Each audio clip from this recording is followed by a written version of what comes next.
अस्सलाम वालेकुम फ्रेंड्स, कैसे हैं आप सब। अल्लाह ताला से दुआ है कि आप सब खैरियत से हों। चैनल पर जो लोग नए हैं तो प्लीज़ सब्सक्राइब ज़रूर कर लीजिएगा और मेरे सब्सक्राइबर्स का हमेशा की तरह बहुत बहुत शुक्रिया। मौत के बाद की तकसीम। रूह मलकुल मौत ले जाएंगे, गोश्त कीड़े मकोड़े खा जाएंगे, हड्डियाँ मट्टी खा जाएगी, माल वारिस आपस में बांट कर ले जाएंगे। ए इब्ने आदम, कोशिश करना ईमान शैतान ना ले जाए। बहुत गहरी बात है, बहुत ही गहरी बात है कि एक इंसान जब इस दुनिया से चला जाता है, अगर थोड़ी देर के लिए आंखें बंद करके सोचे इंसान इन अल्फाज को, इन बातों को, कि एक इंसान जब दुनिया से जाता है तो उसके जिस्म से रूह निकलती है। वो रूह जो है मलकुल मौत आसमानों में ले जाएगा। उसका जो जिस्म है उसको दफना दिया जाएगा। फिर माल जो है वो वारिस आपस में बांट लेंगे। क्या बचा, क्या चीज़ है, क्या प्रॉपर्टी है, क्या जायदाद है, तो वो आपस में औलाद हैं, बहन भाई हैं, वो सब आपस में बंटवारा कर लेंगे। अब कब्र में मट्टी के नीचे जो गोश्त है, वो जो जिस्म है, क्योंकि रूह तो नहीं है उसमें, वो गोश्त कीड़े मकोड़े खा लेंगे। फिर एक दौर आएगा, हड्डियाँ बोसीदा हो जाएंगी, फिर वो मट्टी उन हड्डियों को खा लेगी। कुछ नहीं बचा। एक चीज़ होती है इंसान के पास, ईमान। अगर वो ईमान उसने अपनी ज़िंदगी में ही शैतान के हवाले कर दिया, उसको खिला दिया, तो सोचें वो अपने साथ क्या लेकर जाएगा।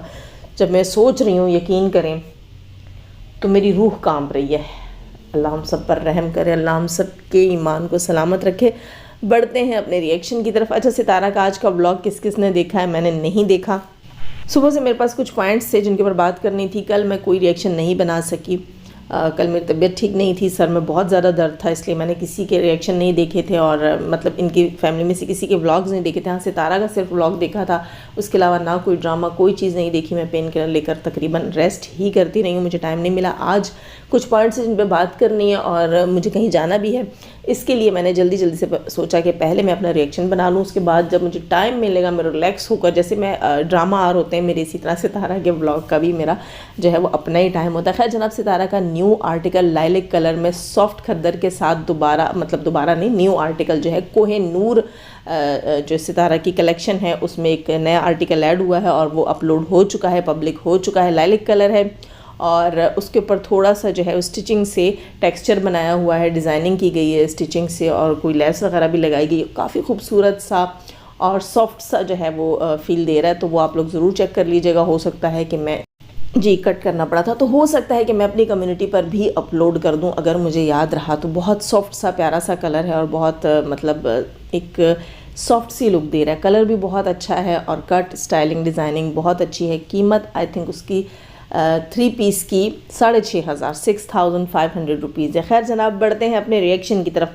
सितारा अपने घर किसको छोड़ कर गई है, इसके ऊपर बात करेंगे। उससे पहले बात करते हैं सितारा का आज का व्लॉग भी, कि दोनों वाइफ्स की फ़र्स्ट टाइम पिकनिक और ये सारा कुछ। अच्छा, दोनों वाइफ्स की फ़र्स्ट टाइम जो पिकनिक हो रही है या जो मरी में जो इनकी ये ट्रिप कह लें, जो कुछ भी कह लें, ये सारा कुछ जो है ऑडियंस को, ज़्यादातर ऑडियंस को पसंद नहीं आ रहा। उनका यही कहना है कि सितारा, हम तुम्हें दूसरी वाइफ के साथ नहीं देखना चाहते। हालांकि सितारा भी बहुत खुश है और दूसरी वाइफ भी बहुत खुश है। सारा यही दिख रहा है भाई, सितारा अपना पैसा लगा रही है, सब कुछ कर रही है, वो अपनी पूरी फैमिली को खुश रखना चाहती है, खुश देखना चाहती है। और जैसे उसका दिल करता है कि वो पहाड़ों में, हरियालियों में, खूबसूरत जगहों पे फिरे, वो सब कुछ वो कर रही है। अपने घर वालों को सुख दे रही है, उन सबको ना सिर्फ फैसिलिटेट कर रही है बल्कि उनकी ख्वाहिशें भी पूरी कर रही है। तो जहाँ जिन लोगों ने सितारा को रोते धोते देखा है वो लोग नहीं पसंद कर रहे हैं। वो यही चाहते हैं कि सितारा अपने लिए और अपने बच्चों के लिए करे, इन लोगों के लिए ना करे। लेकिन देखें, ये रिश्ते जो होते हैं ना, ये मजबूरी होते हैं। मैं एक बंदी को सुन रही थी, हेटर्स के पास एक बैठती है, तो उसने एक अजीब सी बात बोली। उसने कहा मेरे फादर कहते हैं, अब ये बात मुझे याद आई है वरना मेरा कोई इरादा नहीं था इसको रिएक्शन में बोलने का। और जिस दिन मैंने उस लाइव के ऊपर रिएक्शन दिया था उसमें भी मैंने बात नहीं की थी, लेकिन पता नहीं क्यों मेरे जहन में आई, तो मैं एक बात कहनी हूँ कि वो बंदी कहती है कि मेरे फादर ने कहा था, अच्छी खासी एज की खातून है वो, तो कहती है मेरे अब्बू कहते थे, मेरे फादर कहते थे कि रिश्तेदार जो हैं उन्हें जितनी भी ज़रूरत हो उनको बुलाओ बिठाओ, अच्छा खिलाओ पिलाओ और फिर उन्हें भेज दो। उनकी हेल्प मत करो, उन्हें पैसे देकर उनकी कभी हेल्प नहीं करो। क्यों? क्योंकि वो कभी खुद से फिर खुद कुछ नहीं करेंगे। ठीक है, अपने लिए वो खुद कुछ नहीं करेंगे। तो ये चीज़ मुझे समझ नहीं आई है, क्योंकि हमारा मज़हब, हमारा दीन तो ये चीज़ नहीं सिखाता। वो तो यही कहता है कि अपनों की हेल्प आपके ऊपर फ़र्ज़ है। हाँ, वो अपने जो कुछ करते नहीं हैं, खुद कुछ नहीं करते, ढीठ बने हुए, हड हराम बने हुए, वो फिर आपको समझ आती है। लेकिन जो ज़रूरतमंद है, आपको पता है कि मिसाल के तौर पर उनके घर में बीमारी है जॉबलेस हैं, और या मतलब आप एक दूसरे के इतने करीब होते हैं रिश्तेदार, तो पता चल जाता है ना, ठीक है, तो फिर आपके ऊपर फ़र्ज़ हो जाता है देना। तो सितारा की भी ऐसी ही नेचर है, हम जितना उसको रोकेंगे, जितना टोकेंगे, लेकिन वो कहीं ना कहीं गरीबों के लिए, अपने रिश्तेदारों के लिए, क्योंकि करीब रही है और जो चीज़ें उसने गुजारी हैं अपनी ज़िंदगी में ना, महरूमियाँ, वो खुद बताती है कि जब उसे अपने बच्चों के लिए मैकरोनी बनानी होती थी तो कभी चिकन नहीं है, कभी क्या चीज़ नहीं है, कभी दुकान वाला मैकरोनी नहीं दे रहा, तो वो सारी चीज़ें जो उसने खुद पे देखी हैं, वो सारी चीज़ें भी वो जो है वो फील करती है, फिर वो सबकी हेल्प करती है। और इसी तरह साजिद भाई जो हैं, अगर सितारा उनको अपने साथ लिए लिए फिरती तो आपको क्या लगता है कि कौसर कुछ नहीं कहती होगी? कौसर कभी डिमांड नहीं करती होगी। कौसर को देखे ना कैसे उसका चेहरा खिला खिला है, बातें खुली हुई है, खुशी खुशी फिर रही है। अच्छा, मुझे अच्छा लगता है, मैं दोनों को खुश देख रही हूँ, क्योंकि यार कहते हैं ना, और भी दुख है ज़माने में मोहब्बत के सिवा, तो झगड़ों के अलावा भी बहुत सारी चीज़ें, जो जिस हाल में खुश रह सकता है ना, उसे कोशिश करनी चाहिए कि वो उस हाल में खुश रहे। मरी है, कोई इतना बड़ा ट्रिप नहीं है, वो उसको अपने साथ कोई जो है वो दुबई नहीं ले गई, मरी ही लेकर गई, और हो सकता है कभी दुबई भी ले जाए, वो सितारा भाई, वो कुछ भी कर सकती है। खैर जनाब, नीनू जो है वो 4 दिन से गायब थी। नीनू फैसलाबाद आई थिंक चली गई थी, अपने बच्चे को इसने अपनी माँ के पास छोड़ा।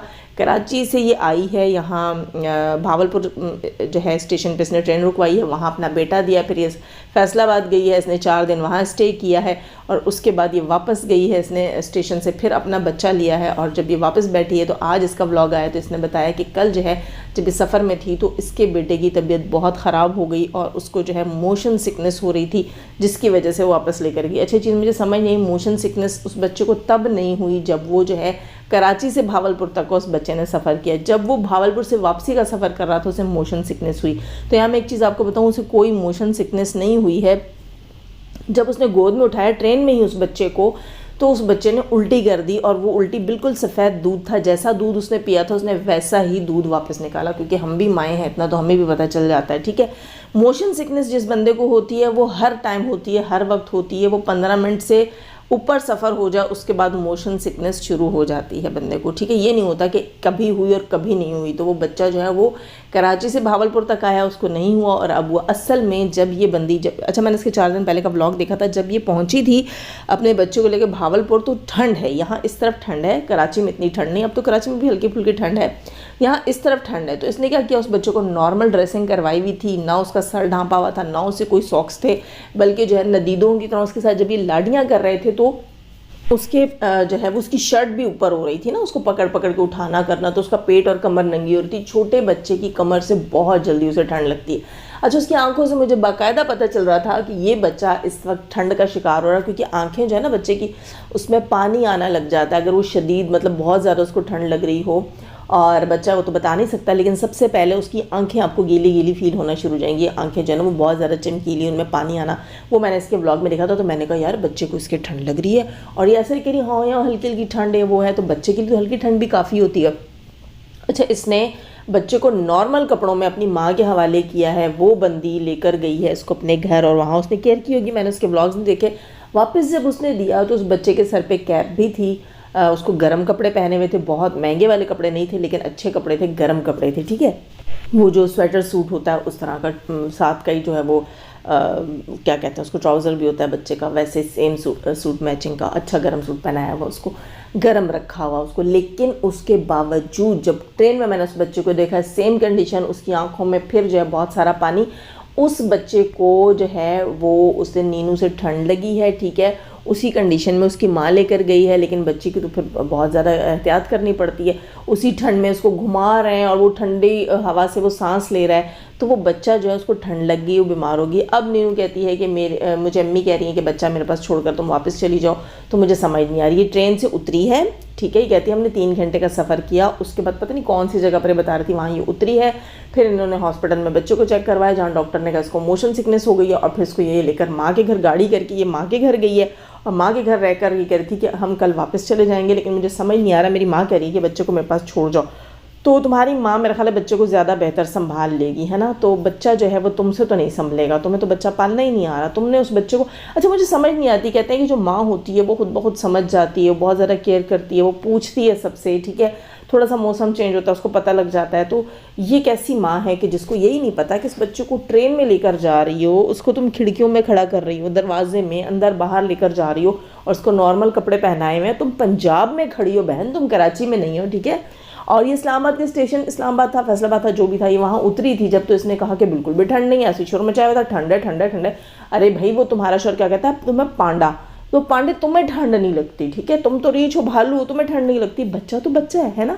खैर जनाब, इसने अपने बच्चे को खुद बीमार किया। उसके अलावा थोड़ी सी बात आपसे करनी थी, किसकी, जनाब दिलबर बीमार हुआ। दिलबर जो है उसकी हालत बहुत ख़राब हुई, जिसकी वजह से फ़ातिमा परेशान थी सऊदीया में। जब दिलबर की तबीयत ख़राब हुई है तो उन्होंने कुछ टेस्ट ऐसे बताए हैं जिनसे रिलेटेड जो है वो डर गए, उन्होंने वो टेस्ट वहाँ से नहीं करवाए हैं। अच्छा, इनको ये अकल करनी चाहिए कि जो टेस्ट, जो ब्लड टेस्ट, जो चीज़ें उन्होंने वहाँ की, उनकी रिपोर्ट्स अपने साथ कलेक्ट कर लेनी चाहिए, फिर पाकिस्तान आकर किसी अच्छे डॉक्टर को दिखानी चाहिए। इसके अलावा फ़ातिमा जो है वो बहुत घबरा गई और फ़ातिमा कह रही थी, आप लोग कह रहे हैं कि उसी हस्बैंड के लिए अब तुम रो रही हो जिसने तुम्हें दुख दिया, ये किया वो किया, लेकिन औरत का सहारा दुनिया में माँ बाप के बाद उसका शौहर ही होता है, क्योंकि उसको अपने बच्चों के लिए वो बंदा चाहिए होता है। ये दुनिया जो है ना, ये गिद्धों से भरी हुई है, ठीक है। बहुत से शौहर जो हैं वो इस लायक नहीं होते, जैसे कि दिलबर है, ठीक है, वो अपनी फैमिली का अच्छे से ख्याल नहीं करता, लेकिन बहुत सारे गिद्धों से आप ये बचे हुए होते हैं। वो कहते हैं ना कि पर्दा पड़ा हुआ है कि हाँ भाई एक शौहर है इसका, ठीक है, तो उसके ऊपर कोई मैली नज़र नहीं डालेगा। तो ज़िंदगी दुनिया बहुत मुश्किल है, बहुत मुश्किल है। और आप कोई पेट पालते हो, आपको उससे मोहब्बत हो जाती है, तो मियाँ बीवी को तो वैसे ही मोहब्बत हो जाती है। तो यहाँ फ़ातिमा को कसूरवार ना ठहराइए, और उसके बच्चों का बाप है, वो उसकी ज़िंदगी के लिए अगर दुआ कर रही है तो उसे ज़रूर करनी चाहिए। और अगर मैं एक पर्सनल, एक आम औरत की तरह देखूँ तो पर्सनली मैं भी अगर किसी को भी देखूँगी इस तरह उसके छोटे छोटे बच्चे होंगे, तो उन बच्चों के भले माँ बीमार हो या बाप, तो मैं दुआ ज़रूर करूँगी कि इन बच्चों के सर से इसके माँ या बाप का साया नहीं जाए। बच्चियाँ बहुत छोटी हैं, बहुत मासूम हैं, अभी तो उनको ये भी नहीं पता कि यार वो दिखाती है अपना ब्लॉग फ़ातिमा, तो बच्चियाँ उसका ये खिलौने अब अपनी तरफ से वो समेट रही हैं, लेकिन पूरा घर बिखरा हुआ होता है, वो खुद से समेट रही होती हैं, इकट्ठा कर रही होती हैं उनको, लेकिन पूरे घर में एक तरह से खिलौने, उनको नहीं पता कि हमने माँ का हाथ कैसे बटाना, हमने चीज़ें कैसे समेटनी है, क्या करना है क्या नहीं करना।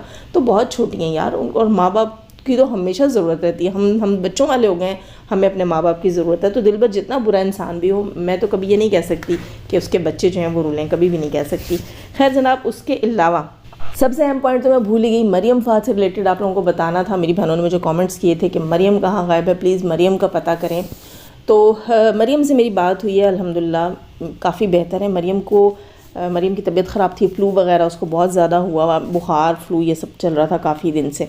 अच्छा, एक और चीज़ मैं आपको बताऊं कि चैनल के ऊपर से वीडियोस जो हटाई हैं मरियम ने, उसका सिर्फ़ और सिर्फ ये रीज़न था जो उसने मुझे बताया कि कहीं ना कहीं उसको ये लगता है कि उसकी फ़ैमिली और सब कुछ जो है वो नज़र की ज़द में। और ये बात तो खैर बहुत से लोगों ने उसको काफ़ी अरसे से कह रहे थे, जब वो सऊदीया से आई थी तब से लेकर ये चीज़ें चल रही थी कि मरियम तुम्हारे बच्चे, तुम्हारा घर, तुम्हारी उसकी सऊदीया की जो लाइफ थी, उस वक्त भी जब वो सऊदीया में भी थी तब भी लोग कहते थे अपने बच्चों की नज़र उतारना, अपनी नज़र उतारना। एक भरपूर लाइफस्टाइल था मरियम का, एक भरपूर लाइफ थी मरियम की। ख़ुद माशाल्लाह इतनी खूबसूरत, इतने खूबसूरत बच्चे, इतना प्यारा उनका कपल, इतनी अच्छा उनका लाइफस्टाइल। मैं तो माशाल्लाह अब भी कहती हूँ, मेरा मुँह नहीं थकता माशाल्लाह कहते। लेकिन जिस तरह उनकी ज़िंदगी, मैं कहती हूँ कि मुश्किलों का, फिर भी मैं कहती हूँ कि अगर मैं मरियम को कहती होती हूँ कि मरियम अल्लाह का बहुत शुक्र अदा करो, तुम्हारे बच्चे ठीक हैं, तुम्हारा हस्बैंड ठीक है, तुम खुद ठीक हो, जॉब और ये सब कुछ, ये तो फाइनेंशियल अप्स डाउन्स आते रहते हैं लाइफ में, इंशाल्लाह ये वापस ठीक हो जाएगा, ठीक है। लेकिन कहीं ना कहीं इंसान का जो है वो दिमाग में ये चीज़ आ जाती है कि वाकई शायद नज़र ही मेरा सब कुछ ले डूबी है। तो शायद इस वजह से मरियम ने जो अपनी चीज़ें प्राइवेट की हैं, हो सकता है ये वक्ती चीज़ हो, मरियम दोबारा वापस जो अपने चैनल पर आएँ और काम करें। तो फ़िलहाल जो है वो ये सिचुएशन थी। बाकी अल्लाह का शुक्र है मरियम बिल्कुल ठीक है अल्हम्दुलिल्लाह, उसकी फ़ैमिली भी बिल्कुल ठीक है, बच्चे भाई सब ठीक हैं। तो आप लोग बिल्कुल परेशान नहीं हो, इंशाल्लाह कम बैक उसने करना होगा तो वो ज़रूर करेगी। देखिए उसका पर्सनल मैटर है कि वो अपनी फ़ैमिली दिखाना चाहती है, नहीं दिखाना चाहती, उसको क्या फ़ील आ रहा है, और उसको लग रहा है कि शायद यूट्यूब के ऊपर नज़र लगी उसकी फ़ैमिली को, क्या हुआ है। तो जो चीज़ें आहिस्ता आहिस्ता उसको रियलाइज़ होंगी, उसको समझ आएंगी, हाँ ये ठीक है, तो वो इंशाल्लाह ज़रूर करेगी। खैर जनाब, सितारा अपने घर किसे छोड़ कर गई है। जब सितारा जा रही थी तो सितारा ने अपना जो मेन डोर है उसको भी सही से कोई लॉक वॉक नहीं किया। अंदर जो है उसका कारपोर्च के पास जो उसका डोर है उसको भी कोई ख़ास तरीके से लॉक नहीं किया, मतलब एहतियात से जैसे दोबारा चेक करते हैं, ऐसा कुछ नहीं किया। अब जब मैं सोच रही थी, फिर मैंने कहा शायद ये इजीली हो जाता हो ऐसे लॉक, हम तो इतना दूर जाएं तो सारे लॉक बार बार चेक करते हैं सही से लगे या नहीं लगे। और ख़ैर तो यहाँ पर सितारा ने जो है वो मुझे लगा, तो फिर मैंने कहा शायद मुझे ही ऐसा लग रहा है इजीली हो गए होंगे। तो खैर जनाब यहाँ पर बात की है चचा अनवर ने, और उन्होंने ये रात से पर्दा उठाया। उनका थंबनेल था परसों का, तो उस पर उन्होंने लिखा था कि रमज़ान साग लेकर पहुँच गया, यानी सितारा के घर में जो साग उस दिन बना है क्या वो रमज़ान लेकर गया है, मुझे नहीं पता। ये बात चचा अनवर के थंबनेल पर थी। फिर चचा अनवर का कल का व्लॉग मैंने देखा, वहाँ चचा अनवर ने बताया है कि सितारा के घर जो है, सितारा ने कहा ना कि मेरा एक मैनेजर है जब मेरा बिज़नेस देखेगा, तो वो जनाब चचा अनवर ने छोड़ी मारी है, मुझे नहीं पता ये सच है या नहीं है। तो उसने कहा है कि रमज़ान जो है उसको सितारा ने फिर से जॉब दे दी है, फिर से रख लिया है। ठीक है, वो घर के चिराग से आग लगी, घर को घर के चिराग से ऐसी कोई चीज़ ना हो जाए। खैर जनाब, तो सितारा ने जो है रमज़ान को दोबारा रख लिया है। अब सितारा का बिज़नेस रमज़ान देखेगा, मुझे नहीं पता, जो कि अल्लाह माफ़ करे पहले होश में ही था, एक लाइव उसने की थी, तो क्या ही वो बिज़नेस देखेगा। खैर तो अनवर चाचा ने कहा है कि सितारा ने वापस से उसको रखा है, अब वो सितारा का बिज़नेस देखेगा। इसका मतलब है कि सितारा मरी में है और घर पर रमज़ान मौजूद है, अगर ये बात सच है अनवर चाचा की तो। और अनवर चाचा ने ये भी कहा, इस रात से भी पर्दा उठाया कि सितारा के क्लोथिंग ब्रांड जो है उसको चला कौन रहा है, मतलब वहाँ पे जो टेलर्स जो हैं वो उसमें सुपरवाइज़ कौन कर रहा है उनको, चाचा नदीम, सॉरी मामा नदीम है ना, मामा नदीम जो है वो वहाँ पर जो है वो हेड टेलर है या जो भी है सितारा के लिए जो डिज़ाइनिंग कर रहा है वो मामू नदीम है। ठीक है, और मामू नदीम के ऊपर सितारा ने कैसे ट्रस्ट कर लिया, मैं क्या कह सकती हूँ, मामू नदीम पर ट्रस्ट कर लिया। मामू नदीम तो सितारा की लुटिया डबो सकते हैं जी, बिल्कुल चोरी किया हुआ डिज़ाइन लगा सकते हैं, काफ़ी सारी चीज़ें कर सकते हैं, क्योंकि सितारा भरोसा बहुत ज़्यादा करती है। सितारा को डिज़ाइन बनाकर भी लेकर जाएगी तो वो कहेगा यहाँ से यूँ कर देते हैं, वहाँ से मुँह कर देते हैं, तो ये भी हो सकता है कि कुछ चोरी वाला डिज़ाइन भी बीच में आ जाए। खैर जनाब, अब सितारा ने मामू नदीम को रख लिया है डिज़ाइनिंग के लिए अपने साथ, और दोबारा से रमज़ान को भी एंट्री मिल चुकी है सितारा के घर में। रमज़ान को दोबारा से जॉब पर रख लिया गया है। तो अब देखें भाई, सितारा अपना अच्छा बुरा खुद बेहतर जानती है, मुझे नहीं पता कि आप लोग इसको किस तरह लेंगे, लेकिन वो कहते हैं ना कि मोमिन जो है वो एक सुराख से दो बार नहीं डसा जाता। तो फिर पता नहीं सितारा क्यों जो है उन सुराखों को बंद नहीं करती, बल्कि उन्हीं सुराखों पर जा जाके फिर पैर रखती है और आजमाती है अपनी लक, अपनी किस्मत। आप लोग लाइक करना ना भूलिएगा, लाइक ज़रूर कीजिएगा। अगर आप लाइक नहीं करेंगे तो फिर मैं भी लाइक नहीं करूँगी। खैर जनाब, सब्सक्राइब नहीं कर रखा, सब्सक्राइब कीजिएगा। अपनी प्यारी सी राय का इज़हार बहुत प्यारे शब्द के साथ जो है, शब्दों के साथ मेरे कमेंट सेक्शन में कीजिएगा। अपना बहुत सारा ख्याल रखिएगा। अल्लाह हाफिज़।